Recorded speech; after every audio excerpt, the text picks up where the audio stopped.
I wanted to ask you about, because it's Sunday that we're recording this, and for a lot of people, maybe not for you. No, I'm sorry. Just for me. Yeah, I'm sorry. You get Just out of Nico. here. Yeah, it's just Okay, I'll leave. the men are going to be talking here for a little bit. So the NFL has started. Obviously there was a game with the Chiefs and the Texans that just happened a couple days ago. But now the NFL, the week one is now real in full swing. I can't even talk. In full swing. All right. So just early predictions and, kind of the politics around the NFL and everything leading up to it, especially with the COVID thing that was going on. What are your thoughts on everything with the NFL? Well, the NFL is walking a very fine line right now. Because I think by and large, the NFL is probably one of the more self-aware brands.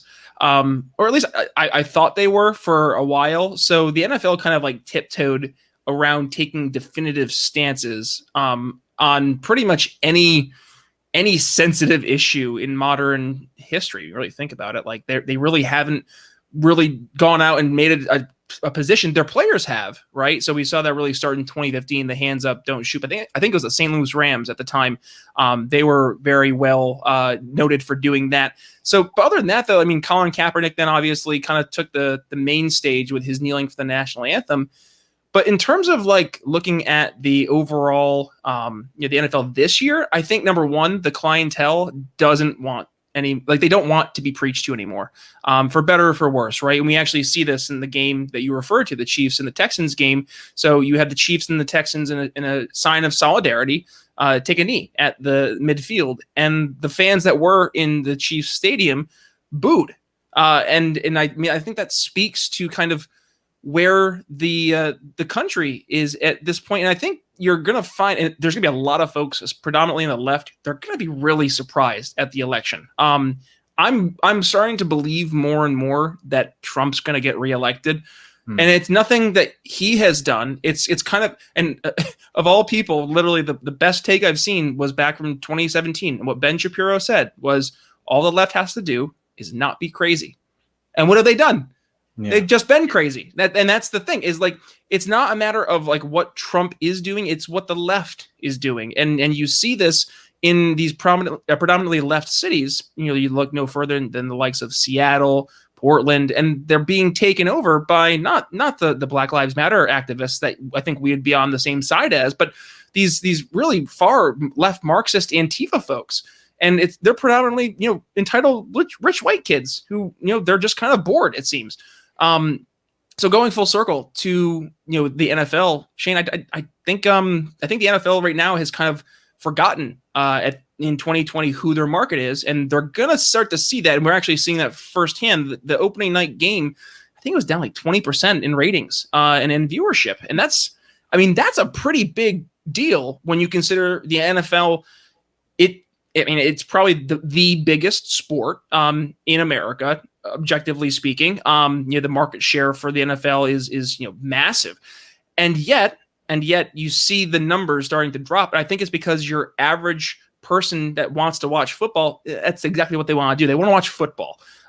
So I mean, long story short, I think the NFL really needs to kind of consider, and I forget who I was just listening to, but this idea that the activist athlete is, the shut up and dribble. That's not, I think, what a lot of people are saying. There was a Charles Barkley on the cover of Sports Illustrated back in the 90s with chains on to symbolize, that he felt that he was not being, compensated properly, and he was still, a quote unquote slave to the system, being a player in the NBA.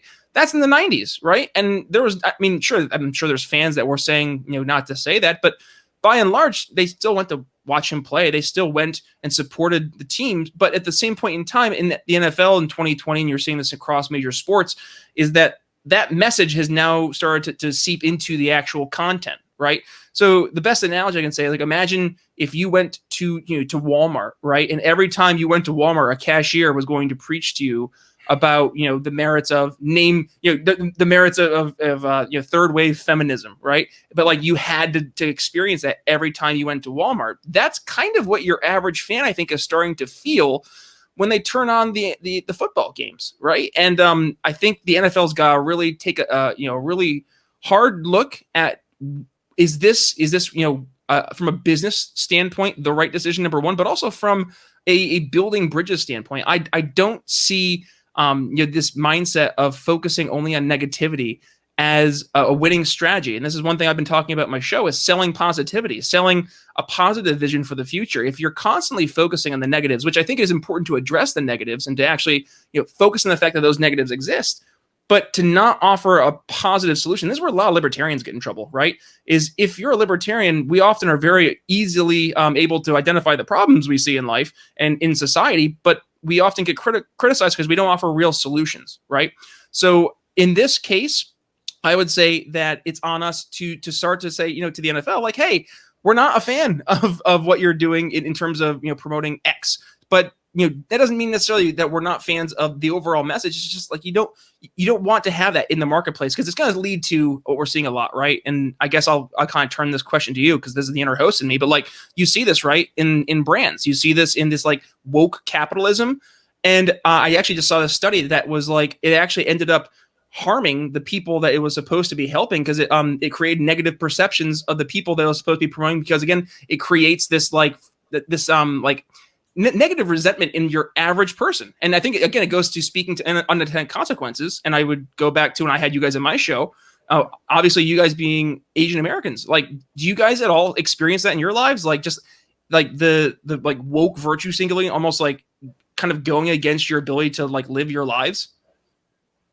Yeah, the thing that I don't understand about the woke capitalism and like pushing the message on everybody is like, it just seems so overbearing, and like, you'd think that like the whole woke capitalism thing, it would be, because everyone says like, well, we should just let the free market decide on, like solutions and things like that. But then when they're pushing this kind of thing, it's kind of like, do they care about the people who are buying their product, or they care about like getting out some message that's, not going to look, I don't know, like it's not going to resonate the right way that they want it to. Do you know what I mean? But who are they talking to? You know what I mean? Like, who are they talking to? And that's the thing I think, like, the expression I've become more accustomed with is Twitter is not real life. Yeah. Yeah. Yeah. And another thing too about that this whole aspect of just woke capitalism or whatever is that these corporations are trying to get behind all these, I don't know, protests and everything like that. But at the end of the day, those people that you're saying, yeah, we're for, such and such or whatever. And we also care about social justice and everything. It's like, well, these people that you're talking to, they hate you. Yes. So you can put as much money as you want into, you can put billions of dollars into such and such organization, whatever. They're still going to be like, yeah, well, corporations are evil. Mm-hmm. Yep. Yeah. Well, and that's why I'm a big proponent of getting your opponents to like just define terms, explain goals, because if you can't agree on like what the definitions of terms actually mean, and like, then you're kind of talking past each other. But like, I also want to know like, what's your goal, right? Because if we're going to have this constant game of back and forth where it's like, well, it's not enough. Well, I'm going to say, okay, you need to like give me the measurement, like what is going to be considered quote unquote enough, so we can like, rectify this terrible injustice from our past and move forward. And I haven't really heard that, because it seems like there are people, and I'm going to point to like the people like the Colin Kaepernicks who take advantage, the Jameel Hills, right, who take advantage of this woke capitalism, and then they end up making millions and millions of dollars against the very thing that they're speaking against. And the only way that they're going to keep making that money is if that problem, it continues to exist, right? I talked to Gary Collins. He's big into the health and wellness sector. And one of the things he talks about, why are there always sick people and things don't seem to get better? Because there's no market in healthy people. It's the same thing is true. There's no market in finding common ground and moving forward in things, right? So until I think the adults in the room are able to sit down and say like, how, like, let's work this out, or like, let's talk through this and figure out like what's the best next step as a society, that, or like, we're going to see things get worse. Like the temperatures are going to rise, because honestly, people like, I don't think your average person is okay with anymore being told what to do from Washington, D.C. And I think you can say that from on the left. they don't want to be told what to do by Donald Trump. But on the right, your average person, like out in Wyoming, they don't want to be dictated to by Washington, D.C. Like, come on. Yeah, it's funny that you mentioned Colin Kaepernick or whatever. It's like, did you see the thing where apparently he's going to be on, I think, the Madden game or whatever, and his rating is 5 points higher than it was when he was last in the game 4 years ago? Yeah, and it's just like, I mean, can you just be real? And I mean, if you're gonna put him in the game, that's fine or whatever, but don't give him some, like you're saying, 5 points higher than what he was on before. Yeah. Maybe something realistic, like, I don't know, a 70 or something, because I don't know, maybe he has been practicing every single day of his life after the NFL, he came out, whatever, because apparently been blacklisted or something. Right. The whole story behind that. And I don't really want to get into the whole, Colin Kaepernick is a hero or he's not, or he's a film. I don't know, whatever. I mean, all that did start when he started kneeling or whatever.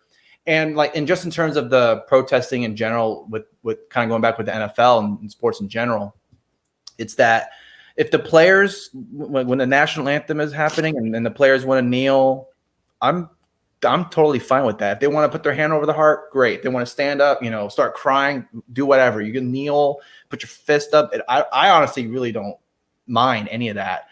And I think even the Texans and Chiefs game, I think the Chiefs were out in the field, but the Texans stayed in their locker room. Is that what it was? I believe so, yeah. Okay. And if the team wants to do that, fine, because the NFL probably isn't going to say anything about that. I mean, they're probably – I think at the beginning they were saying, you better stand for the flag. You better do that, because if not, you're going to get fined or whatever. And once you do all the protesting before the game, fine. But once the game is going on, then because people can tune into that or they don't. Yeah. Because they're like, I don't want to see the national anthem. I don't want to see some person singing the national anthem or "Oh Say Can You See" or whatever. But what's funny is that it didn't used to be like that. Like the national anthem and like the rah rah America, like that wasn't part of the NFL until around 9/11. Like, and that really came with, I mean, if you really want to look at like the root of the problem, it came with in our more spending from the Fed that went towards the war, that went towards basically like propaganda. I mean, if we're gonna really talk about like why we have the national anthem, I'm not talking about the merits of anything, but like the reason that we do the pomp and circumstance and all these sporting events is because entirely we are trying to build up this nationalist sense of appeal. I mean, I'm a Dallas Cowboys fan, for better or for worse, right? And I have a vivid memory of back, it was in 2001, right after 9/11, number 31, Roy Williams, who was our starting safety at the time, and he was like an all-star, running onto the field with an American flag before the national anthem, and there was like an overhead flyover of the Jets and stuff, and it was just like, it was so cool, and like you got goosebumps because you're like, yeah, I'm an American and America's team, and like you get all like, you get into it, and I can see why it's so it's such a toxic feeling you get, because you can see why the idea of nationalism can expand beyond nationalism, right? And it kind of is a little scary, because I can see how people maybe in Nazi Germany in the 1930s, they didn't really think anything of it probably. Now, no, I'm not comparing America to the Nazis. I'm not doing that before I get taken out of context. But I think it's important for us to at least recognize, right, things. Because, I mean, the reality is those who don't learn from history are condemned to repeat it. Right. Now, do I claim to be a historian? No, I'm more of a sales guy. That's kind of my shtick. That's my niche in this liberty world I found myself in. But at the same point in time, I am a big believer in history and learning from those who have learned from history. I had Lily Tang Williams on my show. I'm not sure if you guys are familiar with her, but she grew up in Mao's China, right? And she talked about, from an education standpoint, how it was Mao's China to indoctrinate the children. So like every night you would go home and you'd write in your little book to Chairman Mao, what your parents did. If your parents were talking to anybody they shouldn't be talking to, and then you'd bring that to your teacher. And every day you do like a report basically on, your letters to Chairman Mao. And then the teacher was supposed to bring it to Chairman Mao. But what they'd actually do is they'd bring it to the government officials. And if your parents were on they were doing something nefarious in the eyes of the Chinese government, then they'd be taken away and likely killed. Right. So that was a complete indoctrination from, just an education standpoint. And you see how easy it can be to completely pervert a mindset. You look at North Korea and you have an entire population of people who I hope they don't think that the Kim family is royalty or, that they're, deities. But I'm sure that there are some people, because that's all they've known, that is their reality, that is their world. So I think then it goes to us, and then that's kind of what we do here is we just try to talk to more people, right? And raise awareness and stuff like this. And I think it's also important on us to point out when the other side, I would say that goes back to the NFL. Sometimes when their messaging and their approach to solving these issues actually are creating some more harm. We're seeing right now a massive turn in support for Black Lives Matter over the past couple of weeks. And I wouldn't be surprised, because the fact that a lot of it is associated to the riots and the looting. Mm-hmm. And that's not fair on the movement, I would say. But that's what happens when the association is created.